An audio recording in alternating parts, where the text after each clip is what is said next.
Hey everyone, welcome to PunkCast. My name is William Maxwell. I'm a student of Web3 and the owner of Punk 9527.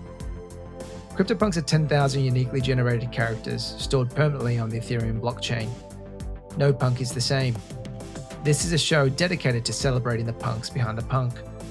My hope for this podcast is that we capture the essence of the punk culture, elevate the brand and the individual behind the punk. One last thing. Projects discussed on the show is not financial advice. Crypto and NFTs are a volatile and risky asset class. Please always do your own research. Other than that, let's go. Hey everyone, welcome back to another episode of PunkCast. Today we've got Punk 2764 with 3 Atties. He's got wild hair, normal beard, and the classic pirate eye patch. In real life though, he's an entrepreneur and builder, being an early founding team member of the famous POAP product we all know well and use. Now he's currently leading as CTO for MoCA, the Museum of Crypto Art, and Amber Island, a Web3 community for whiskey collectors. Please welcome Pirate Punk to the show. Reneil, how are you? Hey Maxwell, nice that I can be here and that you have me on your podcast. I'm doing very well, but now breaking out from work for a bit and talk with you and reflect on all the different things that I have been doing in the past. So I think it is going to be a cool convo. No, that's awesome. Mate, I love the avatar that you have going on. I think for most listeners, they won't be able to see this. But what I might do is just take a screenshot and we can post it on the tweet when it goes live. But basically, for those that are listening, Reneil's got a sort of a animation of his avatar that's moving live time, and he's giving me the peace sign right now, which is kind of cool. Is this linked to one of your projects, by the way? Just out of curiosity. I've been collecting avatars, like VRM avatars, for a couple of years now. And I had a lot of time spent in VR chat, even since before I joined the NFT space. And avatars as a reflection of personality or your digital identity has always been something that interested me. And PFPs, of course, is just the baby step or the first step with a plain JPEG, most of them. And then the step to go volumetric and be compatible with all the different metaverse worlds that will pop up over the next years. That's the reason why I have I paid an artist to create this custom avatar based on my punk. And my punk has black hair, but I colored it blonde because I'm blonde in real life. So it matches my real identity a bit more. And minted that on Pixel Chain back in the day and gave them the picture and told them, can you please mint this as a crypto avatar, a custom thing for me so I can be myself on all the different metaverse places that I'm hanging out. And they did it, and it's cool. I have multiple ones. No, it is super cool. I'll have to share that with everybody when I get the chance. But Reneil, why don't we start with I guess your handle Reneil? Is that your real name or is that a pseudonymous name that you've come up with? My real name is Reneil, so Rene, and the word or the name Reneil was born, I would say 2002, 2003, around that time when we played Half-Life online, Half-Life Deathmatch, just basic stuff, and then later Counter-Strike. I remember that one version of Half-Life had a bug that in the frag counter, so when you frag someone, it cut out the last 2 letters. So there was not written Rene fragged someone, or Rene was fragged. It just said RE fragged someone. And then I added I and L to form Reneil, so that at least the frag counter showed my real name. But with the nickname that resulted from that, I explored the internet and internet culture ever since. And that's now almost 20 years ago. Yeah. So the handle is 20 years old and I am 33. Still a baby. Still a baby. Nice. Well, lovely to have you on the show, man, and looking forward to unpacking your punk story and also your personal journey. It sounds like you've done a lot of interesting things already, especially in the Web3 space. So, why don't you kick us off by sharing a little bit about your background and how you found your way into the wonderful world of Web3? So After I did like school and stuff, while I was already like online and heavily gaming online games, like all entirely through school, I started like study, and at some point I just broke up and decided to start a software development company with one of my friends, Alex, from like I know him since kindergarten, and that was like over 10 years ago. So we've been starting to build software and e-commerce and also process optimization and backend technology stacks for companies. Headed into virtual reality in 2014, 2015 with like the Oculus development kits when they were coming out. Started to build software on that front and explored all sorts of VR applications while doing that. And in 2017, I found out about NFTs via Decentraland. That was the angle where I was coming from. Like coming from VR, Decentraland was the angle that then brought me into NFTs and the concept of NFTs to me. And I instantly understood the whole idea and also like could instantly link it to like game assets and game items and scarce boss drops and all these kind of things made in- instantly sense to me. And that was then the reason that I told my co-founder like we need to dig deeper into this and we need to like position our company in that field, and we need Solidity engineers, or we need to teach Solidity or learn and teach. Our company needs to learn it basically.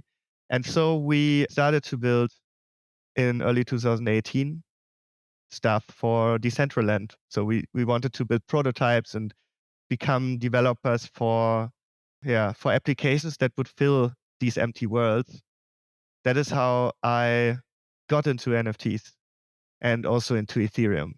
So the whole Ethereum concept, the entire protocol stack. And of course, I had to like learn all of that, but I didn't do much else over the 5 years since then than traveling to Ethereum conferences, to NFT conference, attend and build and get involved into the Ethereum community as far and deep as I could.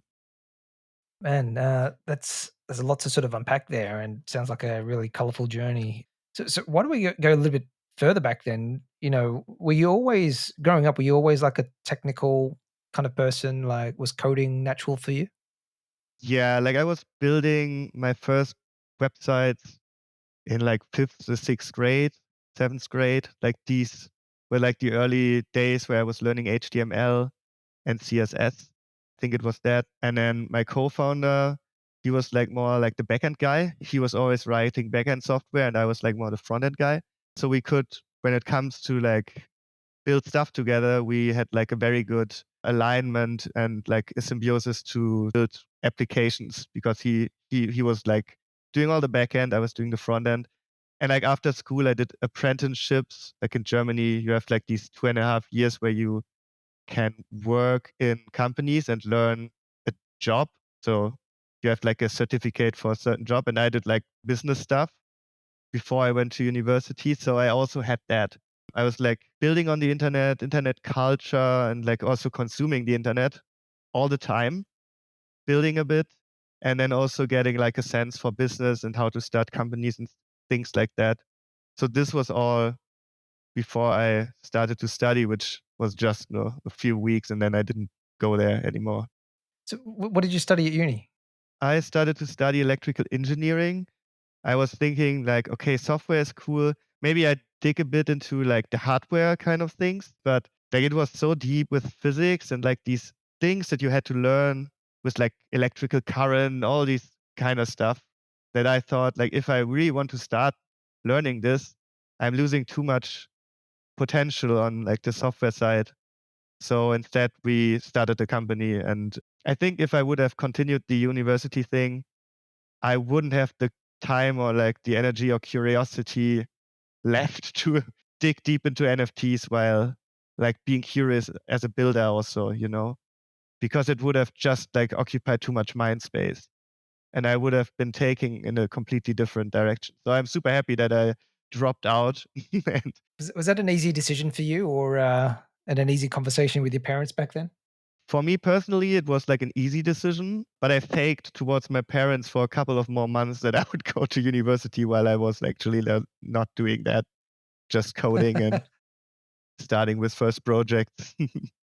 That's super cool, man. It must have been a super courageous step for you to step out and do that. I mean, people keep talking about do what you love and follow your dreams and heart and stuff like that, but not a lot of people actually do that, man. So kudos to you. And of all things, like, what was it about software engineering and tech that drew you to it the most, or interested your curiosity the most? Was it because you were growing up as a gamer? Like, what was it about that sort of space? I think something that is really cooler that I found fascinating is that you write code in certain way and then something appears, that you could like create something out of nothing. And of course also while doing these things, you understand more and more how applications that you use work.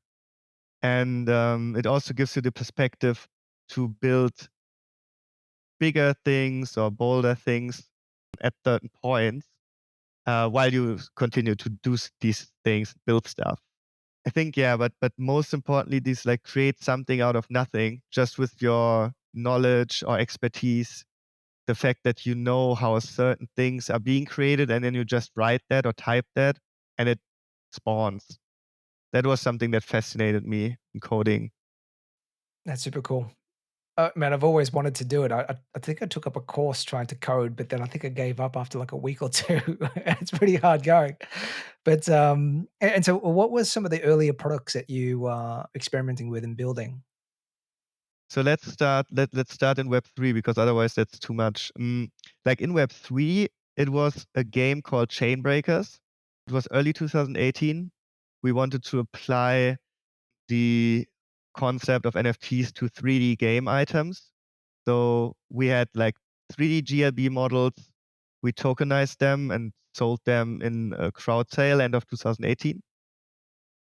And this game should have become one of the launch titles for Decentraland. But back in the days, like they also had like a hard time doing like through the bear market and kind of and these kind of things. They had to like rewrite their engine 2 times to get the performance inside the browser that they needed. And we had to rewrite our entire code bases multiple times due to that. So after I think 1.5 or 2 years, we were like out of funds. We raised I think 100K in the crowd sale back then, and we tried to survive with the team of 5 working on that. And like we just like shoved more money in to like keep it alive until at some point it was just not sustainable anymore.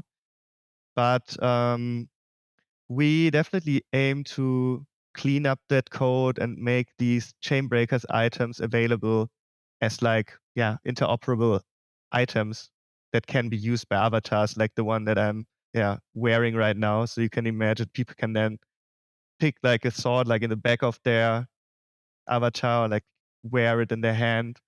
So we are very connected to these projects and builders who are creating these ecosystems and create like avatar configurators.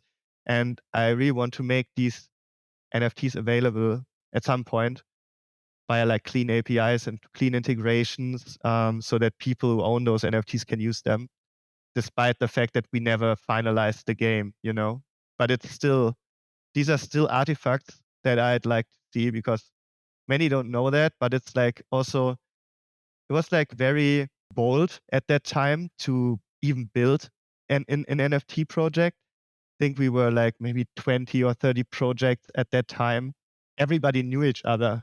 Like we went to like a conference in Hong Kong called Nifty, where then the OpenSea crew was there, like everybody. And there was no real venture capital investment back then, just like dreamers with ideas who were building crazy stuff.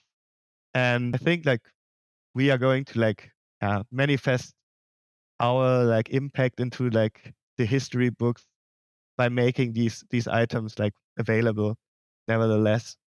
And I think a couple of people checked it. These are actually like the first GLB models that are tokenized on Ethereum, where you really have like the path to the asset on chain and not just behind APIs. So 2018 was super early. Yeah.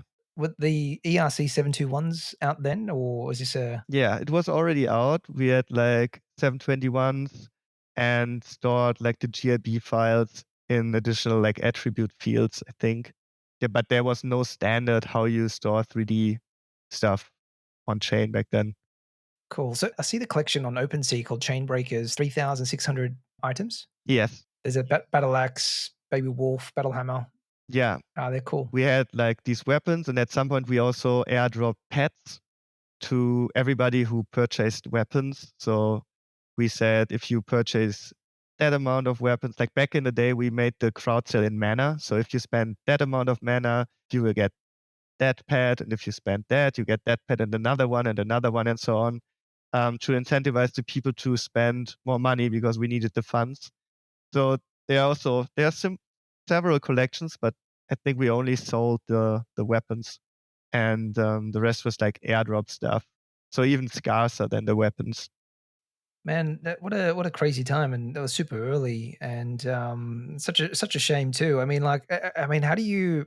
I mean, going through that process with Decentraland, where, as I understand that you were building on their platform, and as they were sort of upgrading their platform, you also had to change your code to keep up as well. I mean, how do you sort of look at that now from a interoperability point of view? And I guess there's a few more metaverses that are starting to pop out now, right? Like, how do you sort of feel about putting all your eggs in the one basket now? Like, It definitely made me a bit more careful when it comes to like planning and laying out architecture. I mean, back in the days, it was like our first NFT project, our first Web3 project. And now, like what we are, for example, doing with MoCA now, just to like give you a sense and answer this question, we've positioned ourselves way more modular. So the entire tech stack of MoCA can live without an integrator, or is like integration agnostic in a sense. So with MoCA, we have like 3D architecture where people can put NFTs on the wall and decorate that. And then you can store an art exhibition on chain. So you have like a building, yeah, put the art on the walls and then press save. And then what our APIs serve is like a building with art on the wall. And that can be spawned into Decentraland or into something else. why don't we talk about the MoCA a little bit? Because I think it's an interesting project. Can you describe, what it actually is? Yeah, MoCA is a museum. The Museum of Crypto Art is the name. It was founded in 2020 by Colborne Bell. And 1 year later, I joined them, or my company joined them, me being CTO and my company and my dev crew being like the technical implementers of the strategy that we together like form. They already had like a huge pool of artists, a great reputation, first representations of the museum inside virtual worlds like Somnium Space and Decentraland, also in Mona. Like there are various places where they already were, but we were thinking about ways how to scale it and how to decentralize it. So in 2021, when we joined them, we launched a token called MoCA on Polygon and made it super accessible so that people can buy it. Back in the days, gas was like crazily high. I think 500 to 1,000 Gwei. And that was why we were already like moving to like different scalability solutions than Ethereum, but still being able to bridge to Ethereum and stuff like that. So that was the foundation, how the situation was when I entered it. So we want to decentralize the stake of the museum into like the token holders' hands, decentralize the governance and the voice of which artists should be in the museum via like a blockchain. And yeah, by doing that, we've developed 3 different products over the past 2 years that I've been leading the development of. And last week we actually like married the token with our product ecosystem for the first time. What do you mean by that? So this system, what I've explained before, like our flagship product, MoCA Rooms is the name, where you have like one-of-one architecture, like different modular rooms that you can envision as like architecture minted by any architect that wants to mint a room. And these have like different capacities. For example, you can imagine like one modular room has like 32 slots where you can display 32 NFTs. And currently there are, I think, 40 of these rooms. And we have a nouns fork that emits one new room maximum per day. So you know how the museum organically grows. And now that we have this rooms ecosystem live, um, we started to think, okay, how do we arrange the rooms? Because all rooms together make up the museum. And you have like in the first governance layer, you have dictators, so to speak, who own the room. They buy a room and they can decide what's on the wall. It could also be a DAO who decides it together, or a collective who manages the room together. So that's also possible. But in the end, like there are several room owners. And then we had the question, how do we decide which room is in the beginning of the museum and which room is at the end? So what is the path when somebody wants to experience the entire museum? Which room is where? And last week we pushed like a big update that we integrated the MoCA token, like all the staking farms, like an aggregation of everything you hold in the museum and you engage. All these KPIs aggregated into a points balance, which we call MoCA points. And then you can delegate your MoCA points towards the rooms that you like most.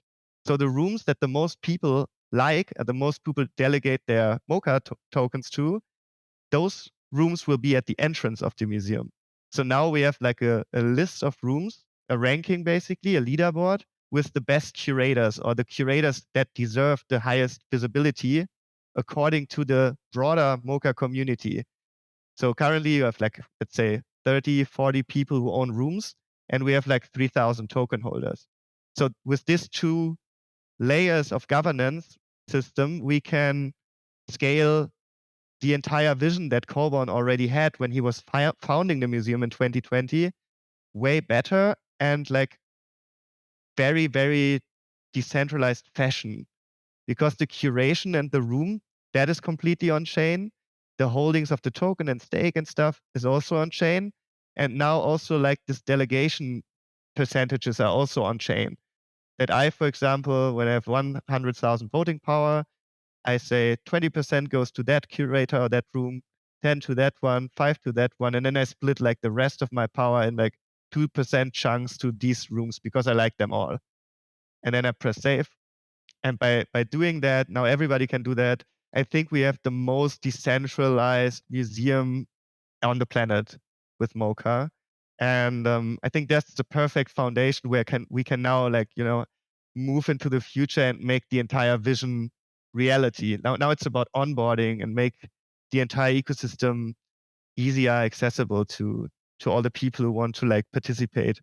Oh, wow, man. I'm just having a look at it now. It's pretty cool. So having a look at the rooms, how you got the nouns system where it looks like you're able to auction off a room per day. Is it? Exactly, yeah. I'll have to put the link in the show notes as well for people to have a look around. And then to help me try and understand, because I'm having a look through some of the art gallery too. So the MoCA token, when you say decentralized, does that also give you partial ownership of, I guess, the assets that are sitting at MoCA? MoCA is a non-profit foundation, so we are not allowed to, or we don't plan to sell anything that the museum owns. So like this wouldn't make sense. Like this would be more make sense for like a fund or a gallery model. But as MoCA is like this non-profit foundation where we lock everything that the museum owns like forever by design, and there cannot happen like speculation on that side. It wouldn't make sense. Like we really focus like the token on the governance power, the decision. Like we have like snapshot voting live now, where people can guide or navigate, help us to navigate this nonprofit into the future, and also like since the last week can really decide what should be visible and what shouldn't be visible, like really make a direct impact on how the museum looks and how it changes to look on day-to-day basis. So no, it's pretty amazing, dude. I mean, and it makes a lot of sense too. I mean, like I'm just going through and I'm in awe of the collection in here. I mean, there's some pretty big names like Beeple, Matt Kane. I mean, you've even got like a hoodie punk. I've just noticed in here. So this is like a real museum in its truest sense, right? It's art for the people, and especially if they can't sell, this would be a really interesting sort of play. And what about new acquisitions? Like, how does that get funded, and who decides what gets to go in? For the initial version of the Genesis collection, so when we started to come together and revamp the museum in 2021, we had a couple of collectors who decided to donate their like NFTs from their private collection. Corborn did like the biggest chunk. We then talked to nonfungible.com to estimate the value of these NFTs, and we paid out a MoCA token in like somewhat that amount. That's how you can envision it. And then yeah, we also like take donations into the museum, and we are going to like re-enable these system on broader scale that people can bring something into the museum and get MoCA token at some point as well. One thing that happened, which really sucked, last year we lost like our entire team share in MoCA token. So 15% of the token supply was stolen from was like a service, a DeFi service that we used to unvest tokens over 4 years to our like core team, including myself. And yeah, a hacker, like it was called Superfluid, the service. They hacked Superfluid and drained 15% of the supply, immediately dumped 10%, and the price of the token fell from $3 to 8 cents.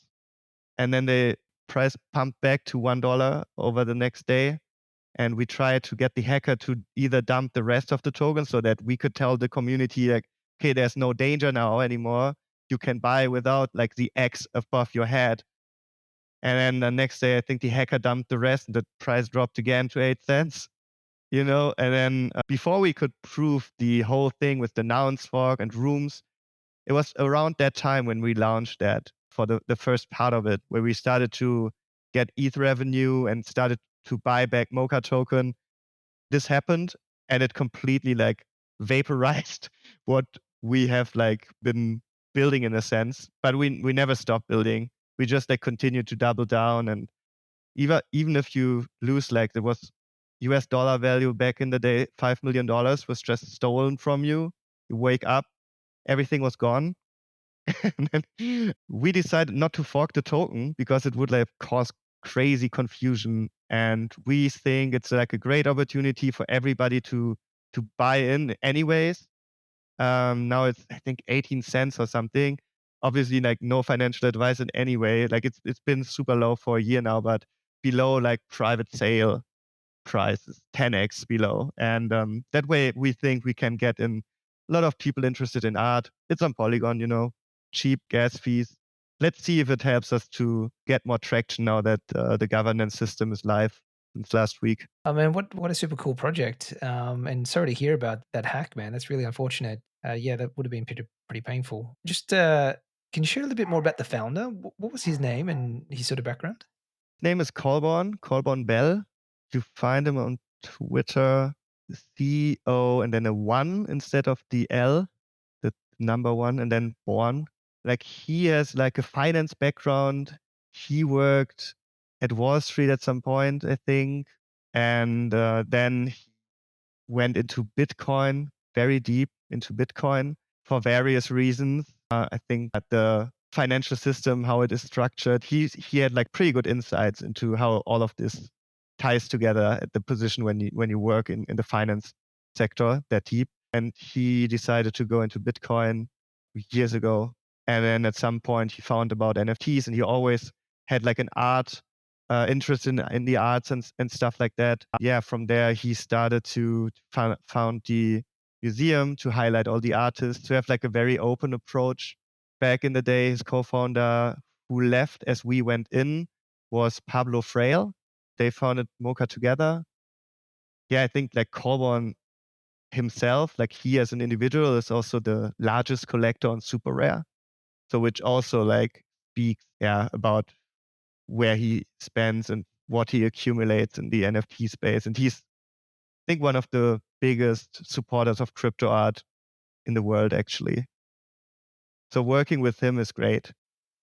Can imagine. No, it sounds such a purist background, and I love the project and the origins of it too. I'm just having a look at the wiki of the MoCA website, and he's got Colborne Bell, but it looks like he's got a funk zombie. Yeah, he also has a funk. 2 years ago, he gifted me my same punk that I have as a funk. I was like, oh, that's a nice gift. But yeah, Yeah, nice. I'm not somebody who went either very deep in punks nor into funks. I think back in the day it was like a counter movement of a counter movement. That is how I saw it. But it's about the people in a community, and the punk community still has like the earliest risk takers in it. So I always align more with like the punk kind of thing. Corbon actually like owned the hoodie punk, which is now in the museum. He donated that one into MoCA. And I think, yeah, back in the day when we met, he was flexing the hoodie punk. I Yeah, remember that. that was a super clean punk you've got, or he had in the museum there. I think also Pirate. Oh, was it? Yeah, maybe it was. Just had a quick look. What that's a super cool story, man. So what's next for MoCon? Like, what does good look like in the next sort of 3 to 5 years? Like, where do you want to see this go? So now that we have like APIs ready where integrators can pull the museum or can pull individual rooms of the museum and just spawn it somewhere. Like we have like with Hyperfile, we have an integration live where every Hyperfile builder who owns a Hyperfile world can, with a few clicks, spawn any art exhibition from MoCA into their world as they want. So we want to give like these accessible tools already, as you said, like open tools to everyone who want to like sprinkle in some art into their creations, make that very easy and accessible across all these virtual worlds, including Decentraland and Somnium, and like whoever wants to work with us and want to like help us to maybe also financially and fund brand side of things, wants to have our builders attention to do their stuff first. We are happy to work with people that we trust and are already working on the next integrations on the VR front. But I also want to see augmented reality integrations or more like projection mapping integrations, stuff like that, maybe in the traditional art museums. So maybe not this year or next year, but as NFTs will cycle back into a positive light after this bear market, I hope that more museums are open to use the tools that we give them and say, yeah, you don't really have to do much. We have like these tools ready that you can use to spawn one of these MoCA rooms into your museum in real life with like a projector or something or an AR headset. And then the visitors of that real museum can get like exposure into Web3 or crypto art without the real museum have to like invest tons of money. We want to make it easier for the mainstream to access the curations that our community is now curating. And yeah, I think that these are like very important goals. It's super cool. Well, mate, all the best with it, and looking forward to what sort of comes out of MoCA next. Hopefully, I can get a handle on these rooms one day. Well, mate, going back to your personal NFT story, then, what was your first NFT? Do you remember what that was? Actually, like my first purchase was Decentraland land in the Genesis auction back in the day. And I remember like these were not really NFTs that you instantly had. Those were like airdropped after a few months once like all the contracts were ready. They did the pre-sale as a separate step. So I didn't have the NFT as the first NFT in my wallet. I think the first NFTs that I had were either a CryptoKitty or an Ethereumon. Oh man, Was like a early Pokemon clone that came out at the same time as Axie. you're super early, man. Being part of the Decentraland pre-sale and CryptoKitties. What were you paying for pre-sale price for Decentraland back in the day? Yeah, I think you had to purchase mana. I'm not sure if that was already traded. I think that was already traded on the centralized exchanges because there was no Uniswap back then. Uniswap was invented in late 2018, I think released 1 year later. So late 2017, you had to purchase Mana on Binance, and then you could like purchase a plot of land for, I think it was around $100 to $150. Oh man, nice. I mean, that there was a crazy sort of mega pump towards the back end of 2021 when Facebook came out and announced that they're moving to the metaverse. And I just remember anything that had metaverse in it, it was Decentraland, Sandbox. There was all these other ones that were popping up. There was another one called Blocktopia. I don't know if you heard of that one. That I think their token went like 1,000x. All of these projects are sort of coming and going. Some of them are sort of staying and, lost a fair bit of attention. Like, how do you what's your sentiment on, I guess, metaverse now into the future? I think we have seen that the amount of funding that a company has doesn't really tell you anything about the level of execution and also the amount of stuff that is going to be shipped and being to be like released, also to be like fully accessible and usable by the community and beyond. Like we've seen these companies, not just Decentraland, they raised lots of money, but also like other players who made like enormous amounts of funding into their structures, but still like also timing wise, maybe of course everything is still, we are early, especially metaverse wise, technology wise. You know, 4 years later, you have the other side as like a big project that is heavily funded from the Bored Ape Yacht Club. But then you have like projects, for example, like Hyperfile, where you only have two people building a system that just works, scales organically, people can use it right from the beginning almost, and there are new features every week.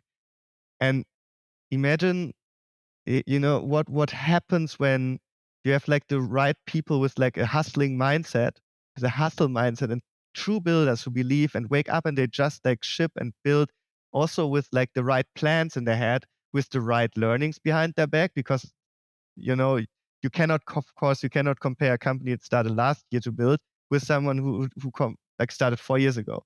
You have like different bag of knowledge and learnings.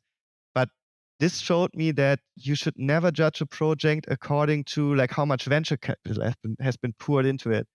It's about like the community, it's about the core team and the dedication of a few people who are leading the charge, and then the ability of those people to like, yeah, form the community behind their back and like somehow, yeah, get the traction of like this aggregated energy and skill sets of the entire community to the street. And I think we are going to see smaller projects or projects that scale more organically, also using like DAO structures to be more successful in the future. Because like you don't have like these like venture capital people who start to tell founders what they should do according to their personal knowledge or thought process, because it's very hard, to bleeding edge stuff and not being the person like as like the founder, as the person who like thinks about these things since 2 years or something, and then you start to execute that. You just listen to venture capital people who copy a motive or copy a strategy that worked a year before from a completely different angle into the metaverse space, for example, and expect it to work, while like stepping over the competences and the vision of the founders who might like, steer the project into a completely different direction, into like a blue ocean strategy, which nobody really knows, does it work? You have the uncertainty, but you also have like the high risk and the high reward side of things if you try new stuff.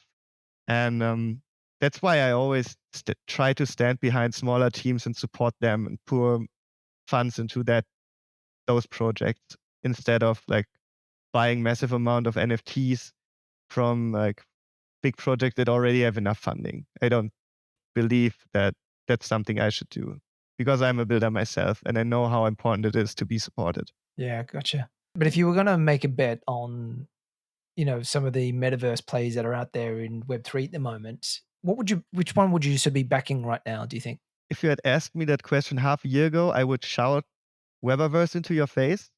But there were like a couple of things happening over the past months which led to a certain like or to like uncertainty in a bit. I still believe into the whole vision of like merging AI with like the web-based stack, and I know that they have like good a good sense for technology and how to modularly put something together that can make super fun experience. But I would never like shill it at this point. I still like stand behind the team because I don't want them to fail. But the answer would be more clear a year ago.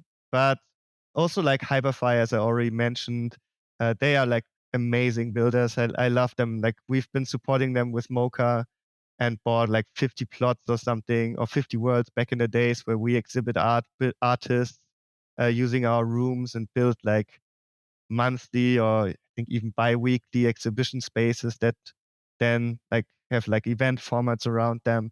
It's just like drag and drop. You drag in 3D models. You can load NFTs directly from your inventory with a few clicks. It's no code, no design skills necessary. Something super accessible that I would have hoped back in the days Decentraland would become. But yeah, Monaverse is also one. Mona is great. On Cyber also, like they also integrated interoperable avatars, which think is super important. Like if you have like a metaverse world that doesn't allow you to be yourself inside of it or to carry your identity into it using like an interoperable avatar, that's already like a problem in my eyes. Really like to log into places where I can use my own 3D avatars and everybody just recognize me instantly. And everybody knows that, that's him. Interoperability is, again, a factor that's highly important for the success of virtual worlds.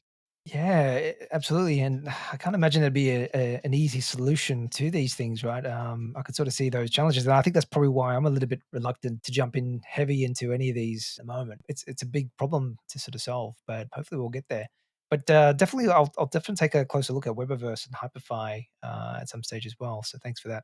Man, we're sort of digressing from the NFT discussion because this has been super fascinating and an education journey on the metaverse for me, right? Because it's not every day I get to talk to builders, especially in the metaverse sort of space. I can maybe like explain you, like, I think it's a good point to explain you Amber Island Yeah, sure. because it's also like a great metaverse angle.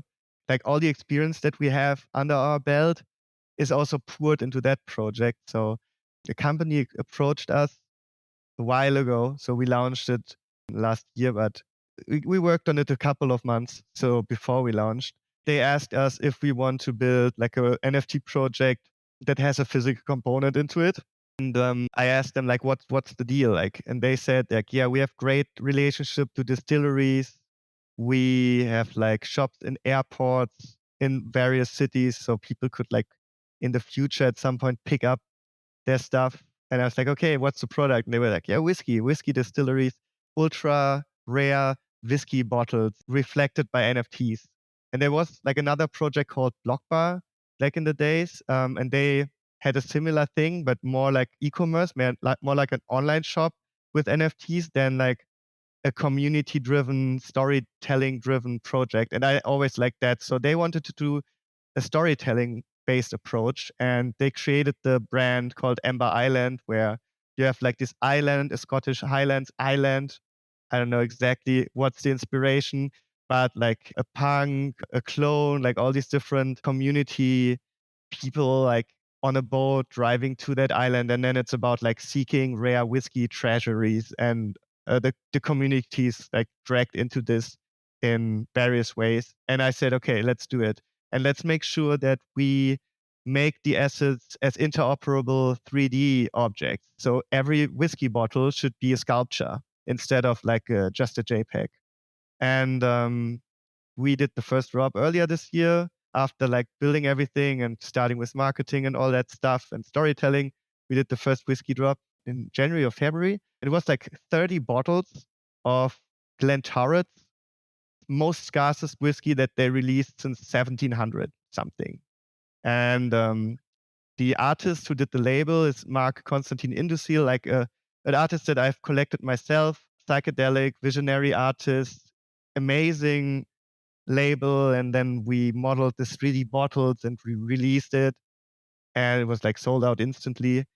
And it is crazy that with that concept, like we now get the bottles into storage, and those are stored like at the secure location, and you can trade like the NFT across borders, which is like a huge problem with alcohol. You cannot just ship alcohol all across the planet across borders, because each nation has like different rules, taxes and different like yeah, KYC, like what's your age, because you cannot give alcohol to people under like 18 in certain countries, 21 in other countries.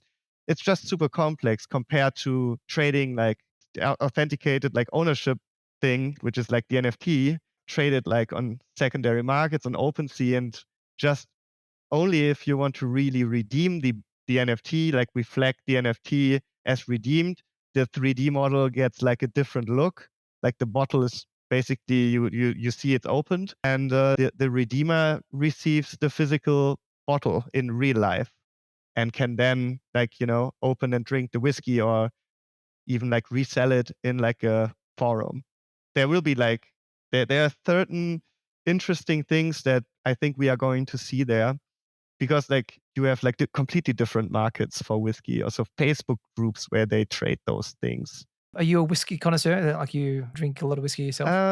Yeah, a bit. I think I started to collect whiskey when I was 20, but I never fully aped in, but I like always like every few months I got like a new bottle, and I think I have like 20 bottles or something. Like I like smoky whiskey. The ones that burn your eyes. Yeah, or like Lagavulin 16. Like that's my favorite one so far. The super peaty ones. Yeah, nice. How much are these Glen turrets worth? Like a bottle if you were to buy it on the street? Like they only exist on the platform, so neither like the liquid inside the bottle nor the bottle exists outside of the platform. I think it was sold for 2.8K, and one bottle was resold for 3 point something, but there was not much volume. So we don't do any influencer marketing or artificial pump stuff with that project. It's like slowly organically growing. But the one thing that I, as a punk holder, could do was also, as somebody who's super involved in the project, to like offer the IP of my punk for like a free claim for all the members. So we have like another bottle just done with Fable. It's a blending brand who had offered an 8-year-old liquor, and we created a custom design with their in-house designer, because they're also super storytelling focused, and they are like 999 punk whiskey bottles, which is, as far as we know, the first whiskey bottle issued by a punk holder or together with a punk holder. Bored Apes did that last year or 2 years ago with Blockbar. I think it must be last year, because 2 years ago they barely existed. But yeah, they did it last year with Blockbar, but not as a free claim. So I wanted to follow the legacy of punks and make that bottle a free claim. Oh man, I'm having a look at it now. The bottle looks amazing. Seeing your punk there in the distance on the rocks. Yeah, like you can clearly see, if you Google other Fable bottles, you instantly recognize the artist.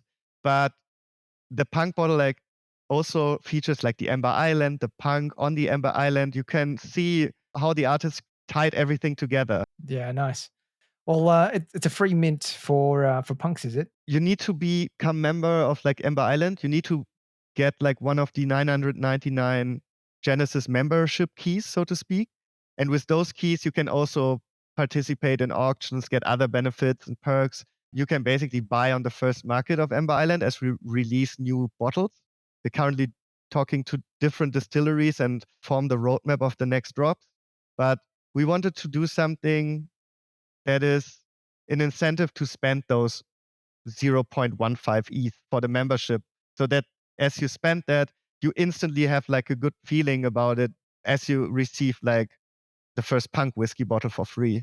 And you can redeem that, I think, in summer and get the actual bottle to your home. Got it.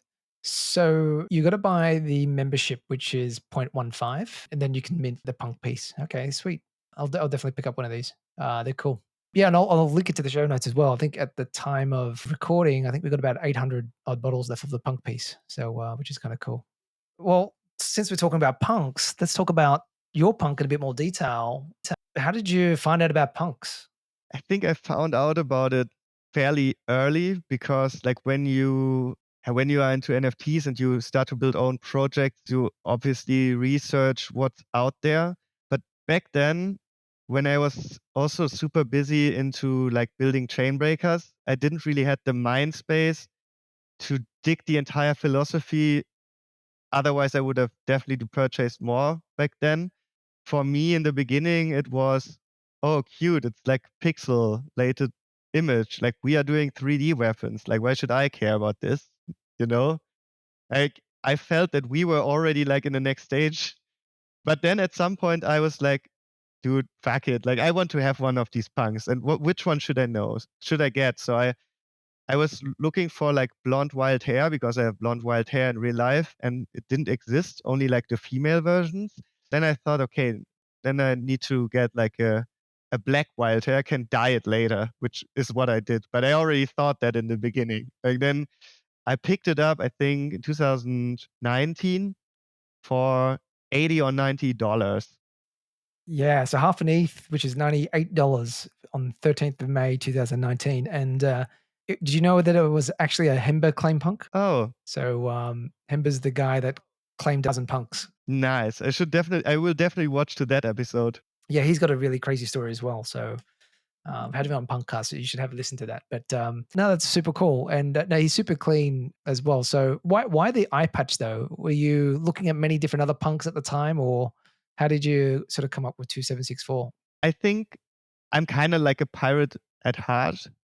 I liked like freedom. I like to like not to bend around anything people tell you and be like open minded and a bit like counterculture, all these things. And I think an eye patch underlines that quite well. So when I saw the wild hair with the eye patch, I knew that this is the punk that I would like purchase. No, he's definitely a beautiful one for sure. I think Snacks has got a penchant for pirate punks as well.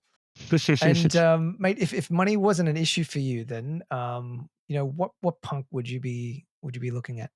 I think I would buy a wild hair zombie. Yeah, they're pretty cool. I really like the punk. The punk that is owned by Ross, the Cryptobina Ross. That one is pretty cool. Yeah, he's got a cool one. And Snowfro's got a wild hair one as well, right? Yeah, Snowfroy is the right as well. Yeah, I really like that one. Mate, and if you were to describe punk culture in a few words, like how would you describe that for you? Definitely like this being an early risk taker, being an early believer into something new. That is at its core CryptoPunks for me. Also like the community. I've been to like punk meetup during NFT Paris this year and met a lot of different punks. Some of them I already knew them online. Some of them I already knew in real life. But it was cool to be around them and to hang out. And you have lots of builders there, lots of people who really care about like the origins and the values back in the day when NFTs were not about money. I think that's what makes it also different from what at Yacht Club, for example, because it's just not possible for them. Like, despite them saying they are early, it was just like an accelerated pump in like a micro scale of time where everybody became like super rich, and then that attracts a different people. I think, and the punk community was growing more organically over like a longer amount of time, which is, I think, a reason why I feel more comfortable around those people. Yeah, I feel the same way. And I think the way that you've described your journey into crypto, metaverse, going through the whole issue with Decentraland, valuing decentralization, and the things that you're sort of working on really signal, a lot of what punks are about, that counterculture, independence, and decentralization as well, which is kind of cool. And if you had to look across the punk community, do you have like a favorite punk that comes to mind? I think If I have to say one name, I would say Julie, because like I met her last year for the first time in real life in Vienna and then in Linz when they did like the Crypto Wiener exhibition. And like their tribe over there, it's not just her, but also Ross and like other peeps from Vienna. They are doing so much for the punks community. They are moderators on Discord and they are bringing people together. They are so involved in the daily discussion, especially Julie, that yeah, I think it is just important to name her. She's doing a lot. She is. She bleeds for punks. Yeah, she is a punk. She really is a punk. She is a punk. No, she is. She's super lovely, and she adds a really nice dynamic to the community for sure. And I want to ask you a few other side questions around punks as well. But what are your views on V1 punks? To be honest, as a developer, I don't understand why you would stripe that from the history of your project or from something that you've created, even if it's by accident or like the reasons are not fully on plan or according to plan, that those things exist. Personally, would even I don't hold any V1 punk, but I would personally stick more to the origins of this and also would have, for example, included them in an airdrop for Meebits. Like I don't see a reason why you would like exclude that from your history. Yeah, it's such a fascinating story and part of the history and lore of CryptoPunks, right? So, and it's different punks have different sort of views on it too. But I think I'm probably aligned with you. They probably shouldn't have been as discouraged or shunned as much as they should have. But just on that note as well, if you are looking for your V1 punk, you might want to hit Hember up since he's the claimer of your punk. So you might be able to get your V1 pair, unless you sold it, of course. And how did you feel about the Yuga acquisition of punks back in the day? As somebody who's also like in punk culture, super independent and stuff, in the beginning it was like, like what do I do with that? On the other hand, Yuga, I think Lava Labs are like tinkerers, builders, people who are into research and they like to do bleeding edge new stuff and tinker around. That I don't know them in person, but that is how I feel from the outside that they are people like that. I'm super similar like to them. I like to like do things early and like pioneer stuff. But when it comes to like scaling a global IP or a global brand, I think that Yuga Labs has the chance to potentially do that better with the prominent status that they have acquired with Bored Apes. I hope it like sticks because as everybody knows, things that go up very fast can go down very fast. And I hope that they will just like sustain and build through whatever comes into their way or crosses their path and that they are real, like they are not long in the space. So I cannot really say yet if they have the capabilities to live through very, very bad scenarios and really, really sucks ass things that I don't know what happens when Bored Apes go down below 1 ETH, like terrible scenarios, which nobody wants, but they are just not long enough in the space that I could like have an opinion about their team. But yeah, I think we cannot change it anyways. And let's see, like punks are, despite the ownership of Yuga, I think more independent from the actions of Yuga than Bored Apes.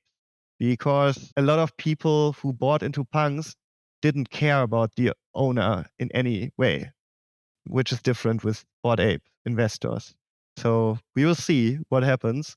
And I wish them only the best, of course. No, I think many punks share the same sentiments as you. Although when you said what must go up very fast also must come down very fast, must have been from the meme season that we've been seeing in the last couple of weeks. These charts illustrated even better, Is, like the candlestick charts. Yeah. Make it more visual. So, one last question before we go. If you could pass a message on to the next owner of your beautiful Pirate Punk 2764, what would you like to say to him? I think definitely I would ask if they are real pirates. And if not, they should become more piratey. Become more piratey. What a message.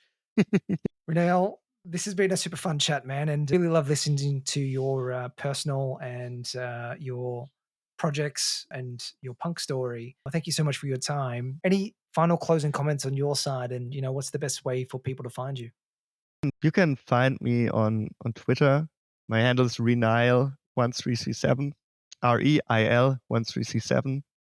Or my website is reneil.eth.limo, the easiest way to connect. I'm on Discord, I'm Reneil, and then #1337. You can also hit me up there, but I think Twitter is best if you want to hit me up and ask questions. Or tag me in the internal punk Discord. Thanks so much again, Reneil. All the best for MoCA and Amber. Definitely we'll share that with the punk community as we sort of broadcast this out, but put some links in the show notes as well for everybody to look up. Guys that are listening, thank you so much again for tuning in for another week of PunkCast. Yeah, we'll be back next week with another awesome punk. Bye for now.